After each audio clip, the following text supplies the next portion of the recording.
Magandang araw mga kababayan, tuluyan na pong nakalabas ng Philippine Area of Responsibility ang low pressure area na posibleng maging bagyo, ayon po yan sa PAGASA. Ngunit may paalaala po ang PAGASA sa ating lahat mga kababayan sa epekto ng southwest monsoon na siyang nagdadala ng malalakas na ulan.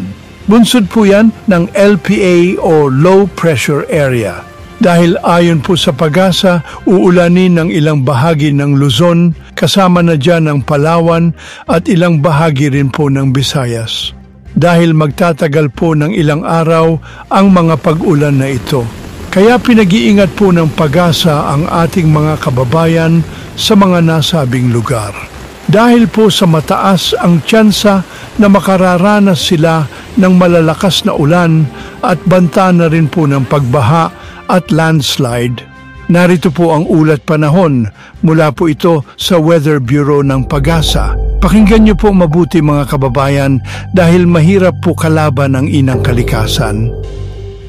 Kung makikita po natin dito sa ating latest sa satellite animation, yung galaw po ng mga ulap ay nakakaapekto sa malaking bahagi ng Luzon at Visayas. So expect po natin ang maulan na panahon sa mga susunod na araw dahil sa epekto ng habagat sa malaking bahagi po ng Luzon at Kabisayaan, particularly sa may exposed portions dito po sa may western section ng Luzon. So dyan po sa Zambales, tayo po sa Bataan, Cavite, Batangas, Occidental Mindoro at Palawan ay asahan po natin ang moderate to heavy na mga pag-ulan. Meanwhile, for the rest of Central Luzon, dito po sa Metro Manila, Calabarzon, Mimaropa, Bicol Region, as well as sa Visayas, makulimlim na panahon po yung inaasahan natin at may kasama po yan na kalat-kalat na mga pag-ulan.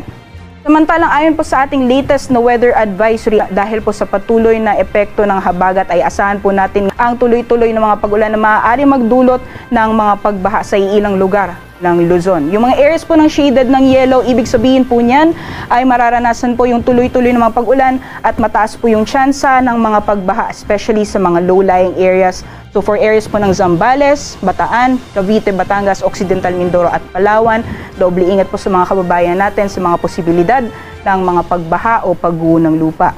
Inaasahan natin mas lalakas pa yung mga pag-ulan at inaasahan po natin mas mataas yung tsansa ng mga pagbaha, especially pagdating po dito sa Zambales at sa Occidental Mindoro. At yung mga pag-ulan po na yan ay maaaring tumagal hanggang sa Thursday ng hapon.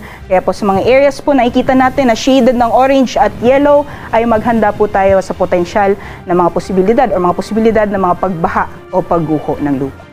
Samantalang sa kalagayan naman po ng ating karagatan, wala po tayong gale warning sa ngayon, pero nakikita po natin dahil sa patuloy na epekto ng habagat, moderate to rough seas or katamtaman hanggang sa maalon na karagatan ang mararanasan sa may western sections ng Southern Luzon at Visayas. So doble ingat po sa mga planong lumayag dito po sa mga nasabing dagat baybayin dahil hindi lamang po yung maalon na karagatan mararanasan, possible din po mga pag-ulan dala ng epekto ng southwest monsoon. Yan po muna ang ating weather update.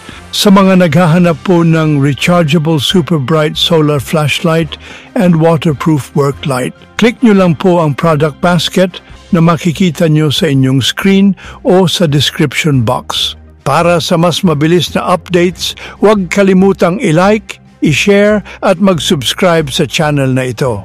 Hanggang sa susunod na ulat panahon, stay safe and weather-wise mga kabayan.